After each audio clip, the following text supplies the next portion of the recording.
Hi everybody and welcome back to Lost Genre Reddit Stories. This post is from the subreddit What Should I Do? And it's by user Wife Slap Me. Should I stick to my promise to leave my wife if she ever raised her hand to me again? I'm 41 and she's 38. We've been together for 10 years, married for 4. About 3 months after we got married, I came home from work to find a big group of her friends at our house drinking and making a loud noise. I don't normally mind this, but this week I'd been working 14-hour days and this was day 7. I left the house at 5 a.m. and got home at 9 p.m. I just wanted to get showered and go to bed, so that's what I went to do.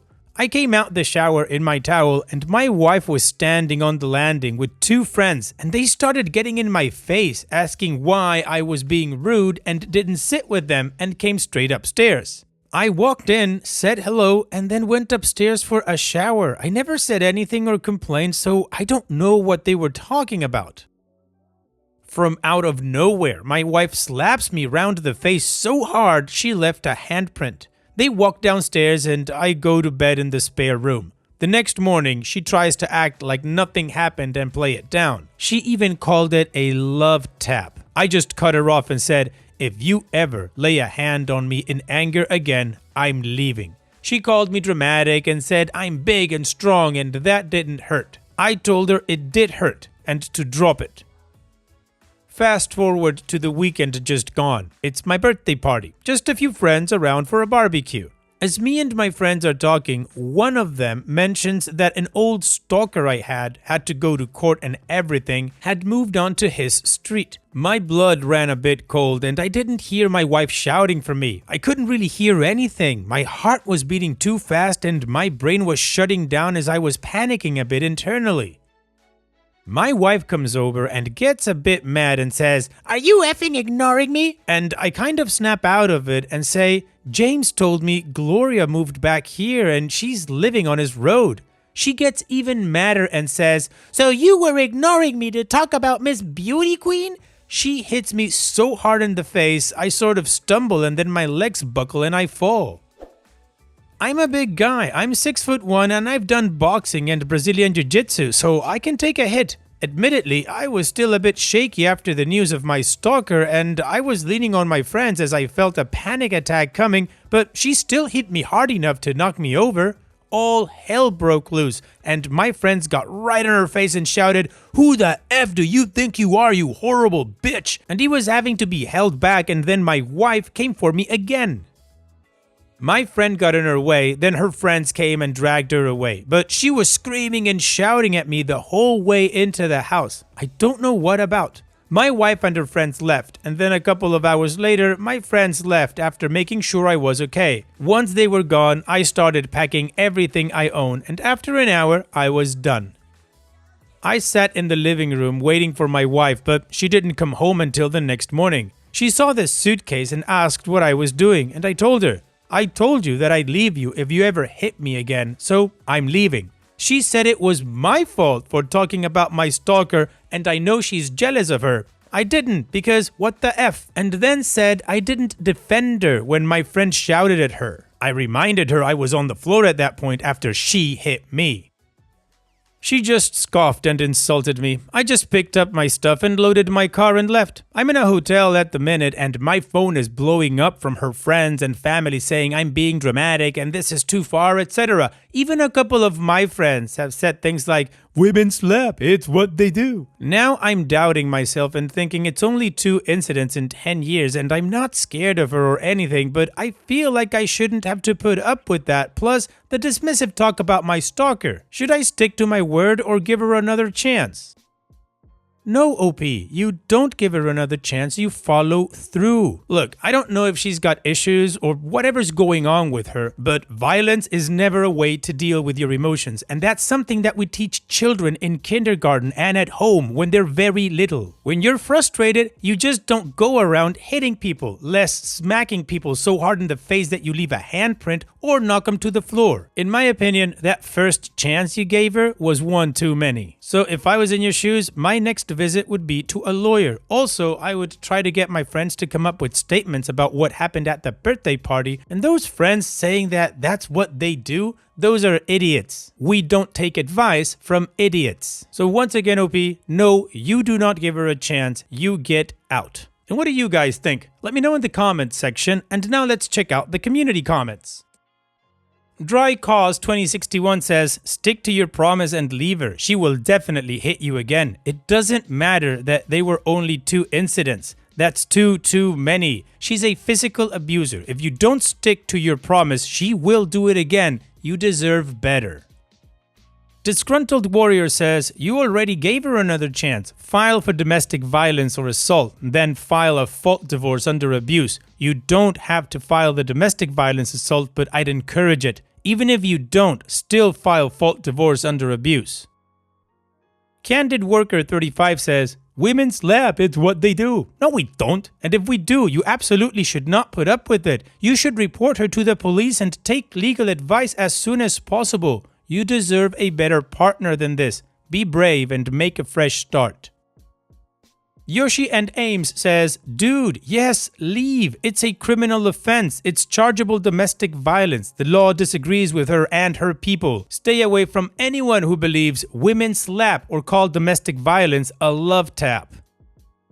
Doesn't matter how big a man you are, no matter if it did more or less damage. Doesn't matter if her hit is weak and couldn't hurt you. History doesn't matter. You are a victim of domestic violence with rapid escalation. She's not sorry. She and her people believe she's allowed to assault people. Justifications, entitlement, and repeated assaults. She's lucky as hell no one got the police involved. They should have.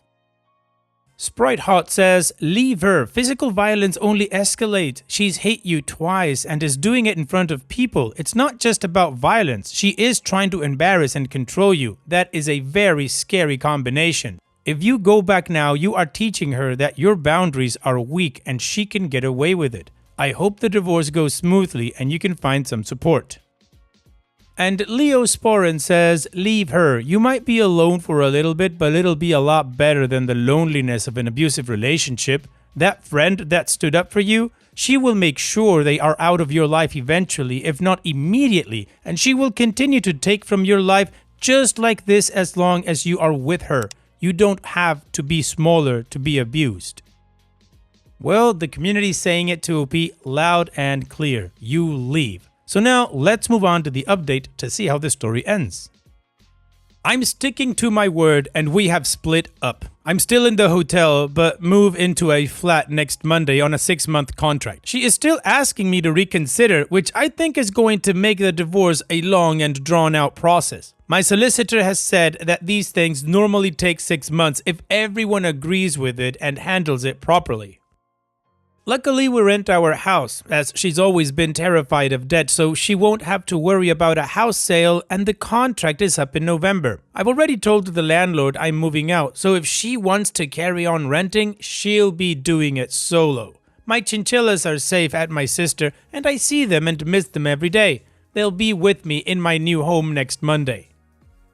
As for my stalker, I've luckily not ran into her yet. I was 28 and she was 19. I saw a car broke down and she was trying to push it on her own. I pulled over and offered to help her. She only lives about 100 yards away from where she's broke down, so I tell her to sit in and I'll push her. We get to her house and it's obvious the alternator has gone. She said she was driving, the battery light came on, and then 5 minutes later, the car died. I ring around some local garages who all want 200 plus pounds to fix it. Her mom had come out of the house now to see what was happening as it was her car, and I explained her alternator was gone.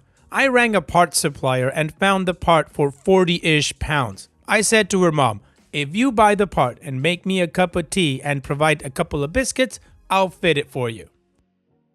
She couldn't have been more thankful, and I gave the mom my number and said I'll fit it tomorrow, a Sunday, and to ring me or text me if she changes her mind. That night, I get a message from a number I don't know, and it's the daughter who has taken my number out of her mom's phone. I didn't reply. By morning, I had over 100 messages and all sorts of pictures and propositions. I shouldn't have gone to the moms after that, but I felt bad for her and wanted to help. The whole time, the daughter was hovering around me, whispering things and wearing next to nothing. I didn't respond to her craziness. What followed was months and months of messages and social media posts complimenting me for helping them out, etc. I started off turning her down and then just ignored her. Then the hate campaign started. Social media posts accusing me of all sorts, abusive text messages. My car vandalized, lost my job as she spent all day ringing my work for weeks on end. I spoke to the police loads of times. They didn't care. One day, I saw her on my CCTV climb over my fence and go in my shed. She didn't walk out with anything, and when I checked, nothing was missing. Something inside me told me to keep that footage. Luckily, I listened. A few weeks later, I was arrested as she falsely accused me of you-know-what. I was also arrested for having images of an underage girl that had been found in my shed. I was remanded in custody for a week while they got to the bottom of the false accusation and my alibi held up. I was at a football match and was on CCTV entering the stadium, then exiting after the alleged time. As for the pictures, she'd printed pictures of herself she still had on her phone when she was younger that she claimed I asked for. The police believed me and finally did something about her. She got a suspended sentence, but was told not to contact me for 2 years and stay away. Within 3 days, she turned up at my house. She went to prison for 6 months and then her and her mom moved away, but now she's back. That's why I hate how flippant my wife was about my stalker being around and tried to make it about her, and it's that, more than the slap, that hurt me.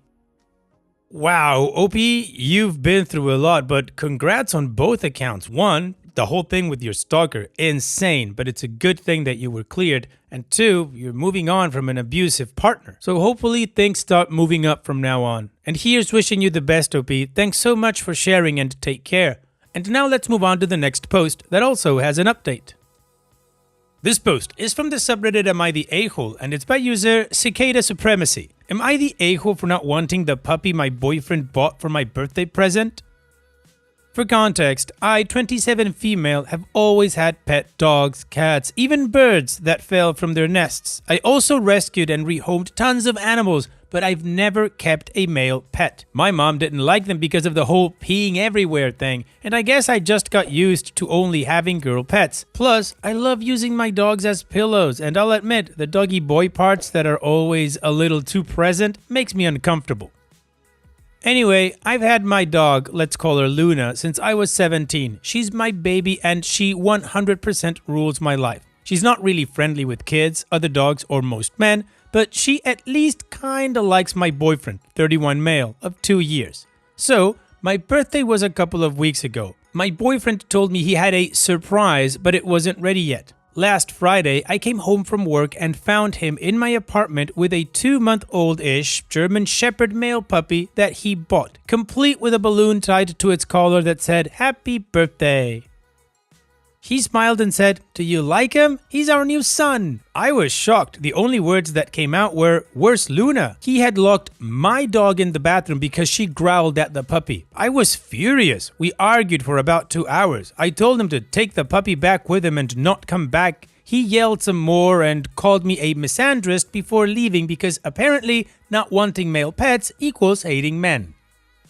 He also said I was weird for being uncomfortable around dog peepees. When I told my friends and family, everyone sided with me. However, my boyfriend keeps sending me videos of the puppy saying he doesn't know what to do with it since his apartment doesn't allow pets, especially one that would growl so much, and begging me to take it just until he finds accommodations.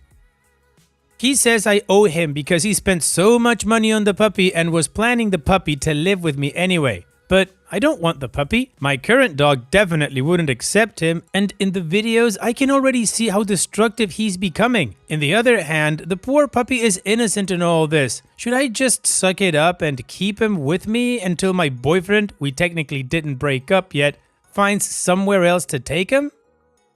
Also, the puppy represents everything I don't want in a pet. I feel like he just bought himself a dog but don't really want to take care of it, so he acted like the puppy was my birthday present. So, am I the a-hole for refusing to accept the puppy? Should I just take him for a while?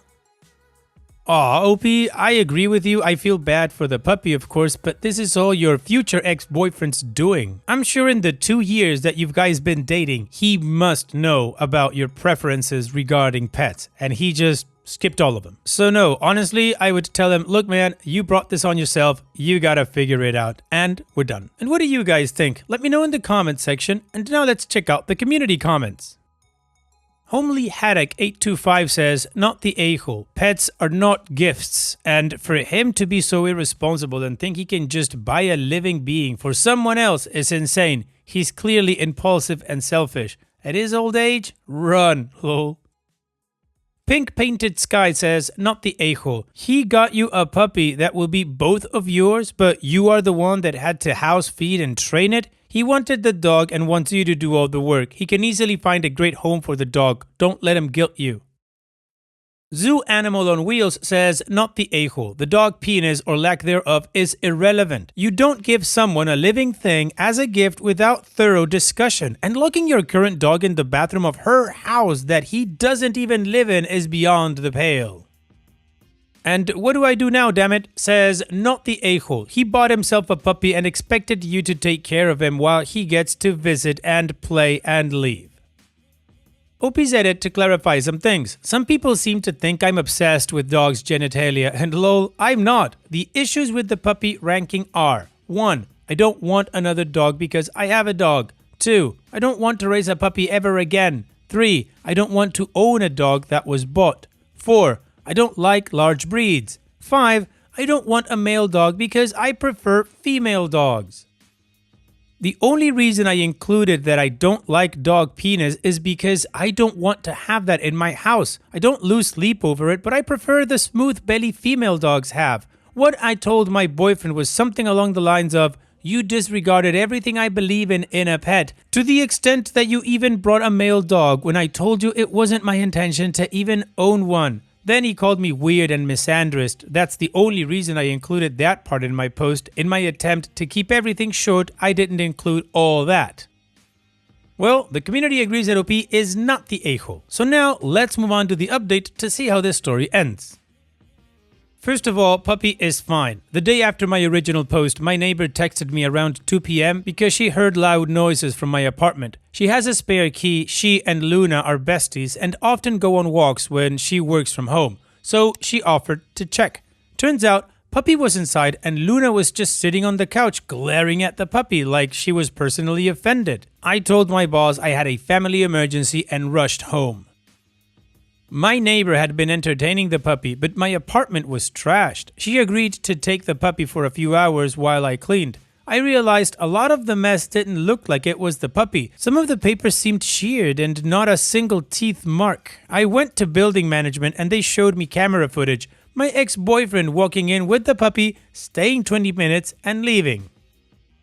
I had them remove him from the visitor list and they even offered to change the locks. I panicked a little and called my mom, who told me to either call my godfather or find a local shelter. My godfather told me he'll call his friends, many of whom have large breed experience. Meanwhile, my neighbor brought the puppy back, tired from the park. Thank God. I'll admit, he was adorable.